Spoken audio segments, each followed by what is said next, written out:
We are beings. If we're just modes of attributes, so God is a super being then. So he can exist in the same place we do. 156. The Xanadu God is an idol or idol of idols. No. More exactly, God is the ideal. I don't know if this is repetitive. 157. The Xanadu God is the ideal ruler for humanity, and man creates a spaceship which is the ideal tool for humanity. Well, today you have to travel from place to place by plane, and you only take a suitcase. You can't take much stuff with you. 158. The Xanadu God is not the unconditioned of the 5 religions, nor that of Aristotle. It means he needs nothing to exist. Xanadu God needs a career, love, and fun, just as people do.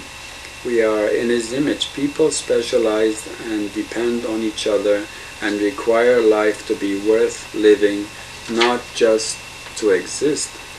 Need to love the world and be loved by the world.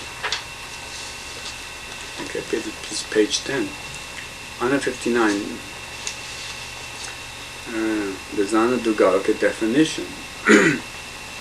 God possesses all the kinds of genius or talents of all people who ever lived, even those of the angels, with all these attributes united in his being, and in addition they exist to a greater degree. This is similar to Spinoza's definition of God, but the list of attributes may be finite, and their magnitude may be finite, and can know God's attributes by knowing people, and we may be independent of God. Against Maimonides, etc., there is no reason why God can't have some attributes like us, only far superior. 161. 160. God, revolution. God is a male, or God is a female, or God is neither male nor female in mind and body. But is God really both genders? He can have attributes of both male and female genders. Some humans possess both attributes, though it is more common psychologically than physically.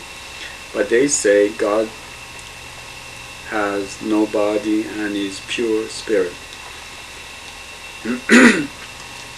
161. God, general paradox. God is sensitive to the most delicate things, and yet he is so strong that he is insensitive to great destructive forces that could be used against him. On Star Trek, you have sometimes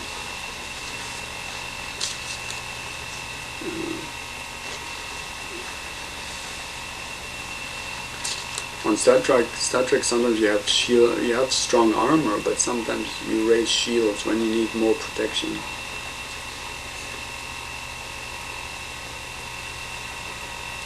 (162) God, Indians. God dreams, and this universe exists as one of his dreams. So it may end, and another universe will come into existence as he dreams again. A major difference between creator and creation. As see Spinoza also, a kind of existence. 163. God, the universe is a vision of God, that is, while he is awake using his imagination, so it can end when God has a new vision. See Spinoza also, a kind of existence. 164. God, Jewish mysticism. God makes the world constantly out of pre-existent matter or energy. The universe exists in real material life. 165. God, he makes the world out of pre-existent spiritual substance, and so the universe is of the same nature as God. It is spiritual, i.e. non-material. Note, it could also be a combination of many of these attributes. 166. Xanadu God. Pantheism, Spinoza. All things exist in the God, who is of infinite attributes and each of infinite magnitude. God is the only being logically conceived through himself, not in the sense of being created, but in the sense of being understood. Okay, but he said actually God had no emotions, so I don't know if that's really a living thing or non-living. Maybe it's just nature. Maybe humanity were gods. 167. The Zanadu God created the universe out of nothingness or void or vacuum. Aristotle rejects this view. Moses, Jesus, Muhammad. For Aristotle, God couldn't create because he was immutable, and the world and nothing could be made out of nothing anyway. Also, because to change from potential into actual.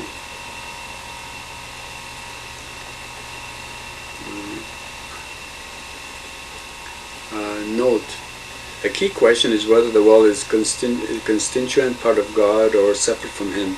There have been the ideas of immanence or transcendence of God. The former is mutable and the latter is immutable. Now they created the idea of God possessing both natures. Also important is whether God interacts with our universe or not. Well, Luther said that according to Aristotle, God would find the world, humanity in contempt, so he won't really take care of it. And even so, even Maimonides said that even the cosmos, if they're alive, or a God to rule over us, I mean, if we're inferior, why would they bother? 168. God is immanent, He exists in the world. 169. God is transcendent, He exists in a realm beyond the world. This is page 11. 170. The Zanadu God is partly immanent and partly transcendent. Alternative to 168, 169. 171. God is a great gambler since He lets humanity have limited freedom. So at times He does great things whose consequences can only be known decades or centuries later, even by God. For example, whether a person lives or dies may have great consequences for generations. 172. God exists in an infinite series extended in time. He is not a simple nor unconditioned being, or network or graph. 173. The Zanadu God is an infinite series extended in space. He is not a simple nor unconditioned being or network or graph.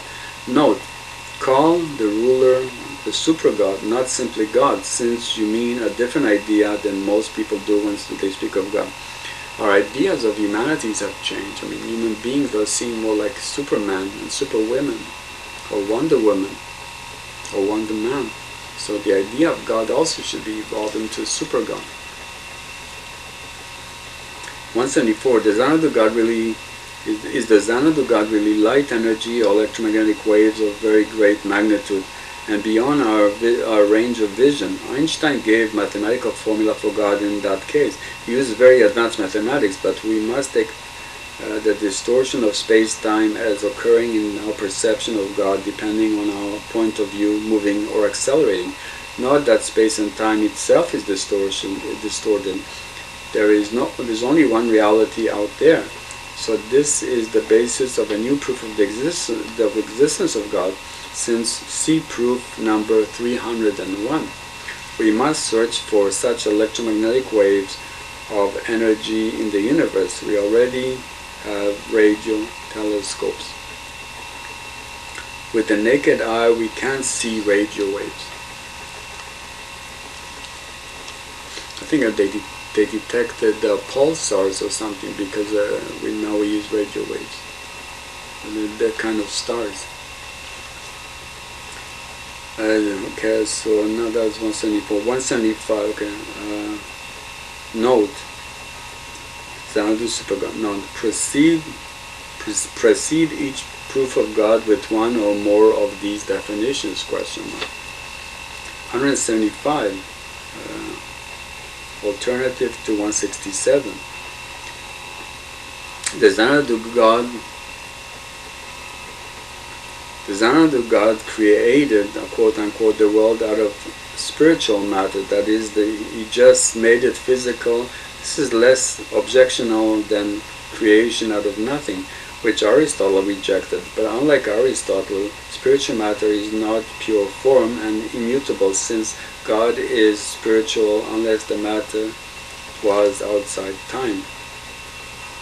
think a lot of this was written a few years ago.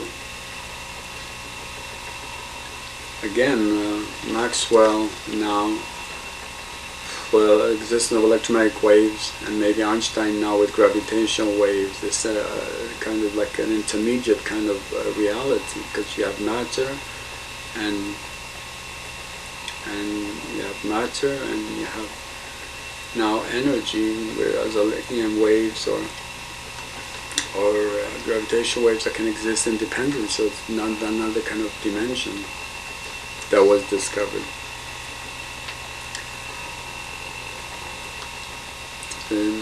Maybe it's neither matter nor spirit, and maybe it even links them together.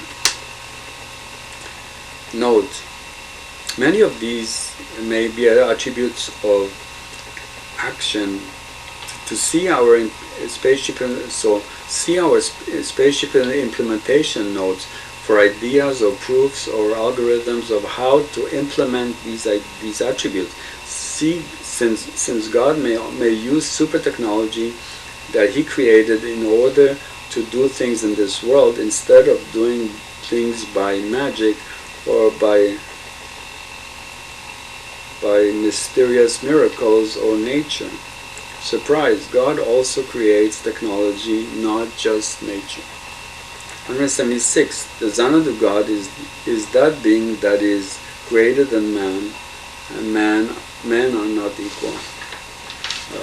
That might be a repetition. Page 12. Okay, so definitions of God, attributes of God. 177. God of Christianity. The Zanad of God is the Father or Spirit, the Son, and the Holy Spirit. Is it, i.e. God, the Messiah, male, and the Queen Messiah, female, i.e. intellect Messiah and emotion Messiah. For them it is Jesus, ? Yeah, but long ago spirit could simply be air or blood. 178. God, Hinduism.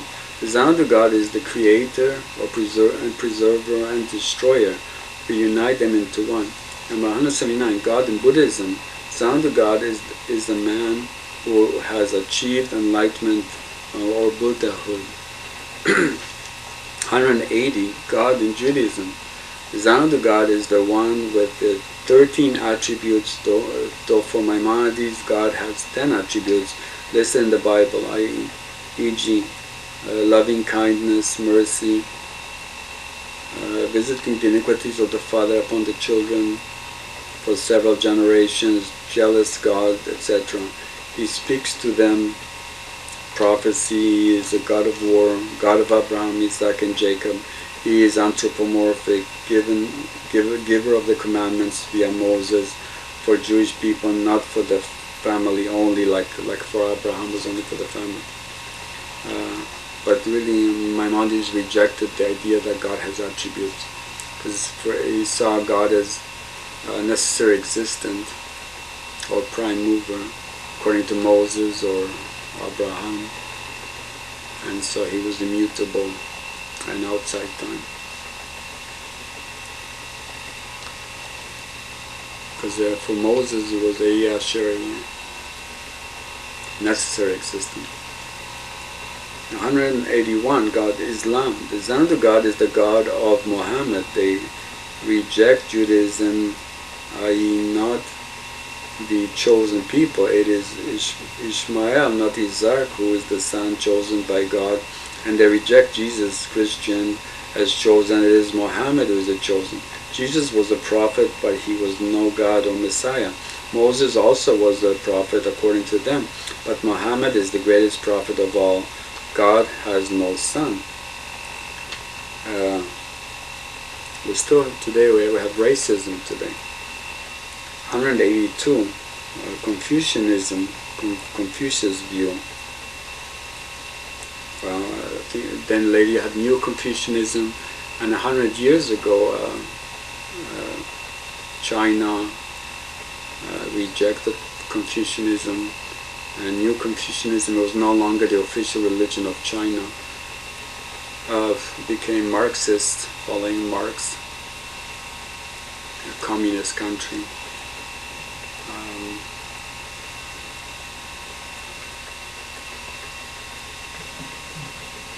183, Greek religion, polytheism, many anthropomorphic gods.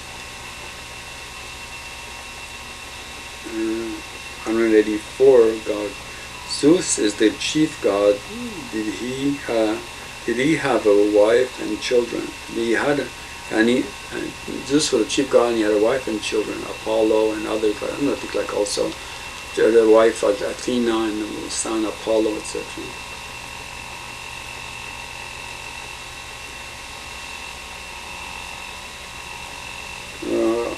184, you also had Taoism. I think after Tao or something. Page 13. This is a lot here. I think I even have much more somewhere else, but I didn't put them here. Although I stopped after a while. 185, Jewish, Judeo-Christian. God is love. 186, God is light. 187, Judeo-Christian, God is spirit. 188, Judeo-Christian, God is an all-consuming fire. 189, Judeo-Christian, God is a creator and ruler. Providence, but dominant idea is that God is a redeemer or a savior. 190, God cannot know consistency of a system of mathematics if Gödel is right. 119, God cannot know completeness of a system of mathematics if Gödel is right. 192, God only knows himself if Aristotle and Maimonides are right.